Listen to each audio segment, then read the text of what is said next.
बा ने क्रॉस की सारी लिमिट्स, मगर कांताबेन ने भी दिया बा को मुंह तोड़ जवाब। नमस्कार दोस्तों, स्वागत है आपका आपके अपने चैनल हंग्री स्पिरिट्स में। हंग्री स्पिरिट्स देख रहे सारे दर्शकों का मैं अंजू शर्मा दिल से स्वागत करती हूँ। बा जिस नेचर से बिलोंग करती है उस नेचर में सिर्फ मेरा बेटा मेरा बेटा मेरा बेटा ही आता है। मेरे बेटे की खुशी किस में है, वही चीज मैं लाके दूंगी, वो चीज चाहे कोई इंसान ही क्यों ना हो।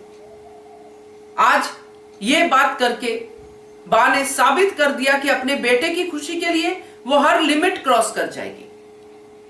चलिए चर्चा करते हैं। पहले वही निवेदन, जिन्होंने अभी तक चैनल को सब्सक्राइब नहीं किया है कृपया कर लीजिए। साथ में दोस्तों बेल आइकॉन दबाइएगा ताकि आपको हमारे वीडियोस के नोटिफिकेशन मिलते रहे। बा पहुंच गई अनुपमा के घर। अभी पहला ही दिन उसकी एकेडमी का हुआ है, पहला ही दिन हुआ है जब अनुपमा खुल के खुश है।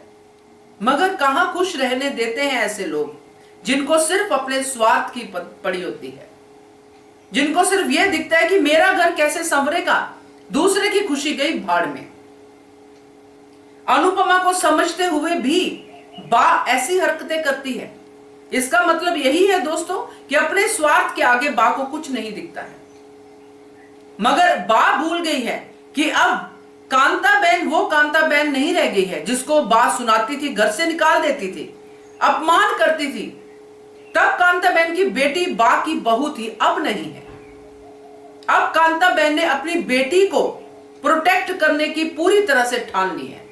इसलिए जो कांताबेन ने आज डायलॉग बोले हैं, हर डायलॉग पे ताली बनती थी दोस्तों, चाहे वो टांग अड़ाने वाला डायलॉग हो चाहे कोई और हो। मुझे पता है आप सब भी बहुत खुश हुए होंगे क्योंकि ये बड़े नॉर्मल से डायलॉग थे जो वाकई में होते हैं। और बार बार ये पूछना कि आप आई क्यों हैं, क्योंकि पता है कांताबेन को कि ये कुछ ना कुछ तो करने आई है, ऐसे ही नहीं आ जाती है।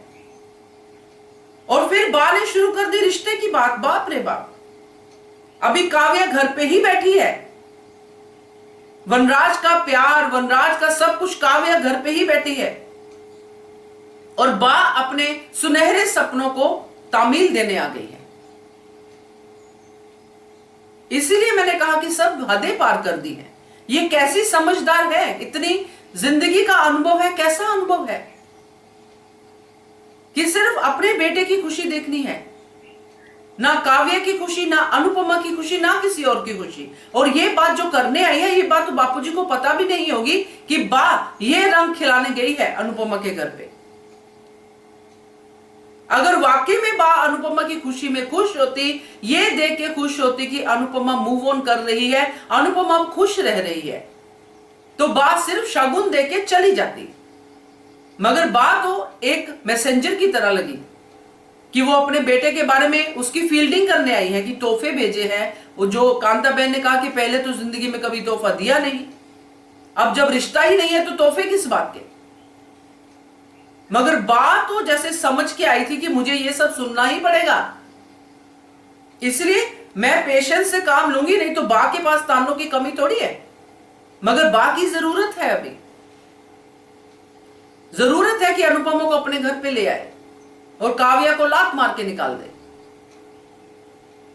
क्योंकि जब काव्या की एंट्री हुई थी तब भी बा को काव्या पसंद नहीं थी, क्योंकि बा को ऐसी ही बहू चाहिए थी जो हाथ पैर जोड़े, जो बा के हर ताने को सुने, वापस जवाब ना दे।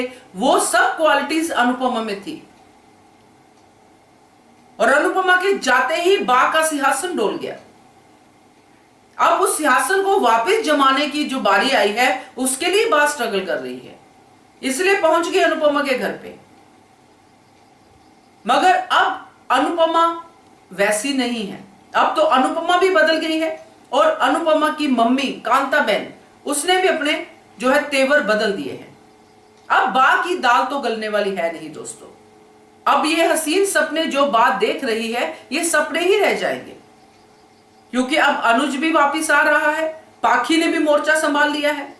और बा का तो अब क्या ही करना है, क्योंकि बा की ये बात बापूजी तक तो पहुंचेगी और फिर बापूजी भी अगर बोलते हैं तो बोलेंगे ही बोलेंगे। तो मुझे तो ये लगता है कि बा की इस हरकत के लिए बा को सबक जरूर मिलना चाहिए। क्या कहते हो आप इसके बारे में कमेंट करके बताइएगा। देखते रहिए channel hungry spirits. Thank you so much. Subscribe to our channel by clicking the subscribe button.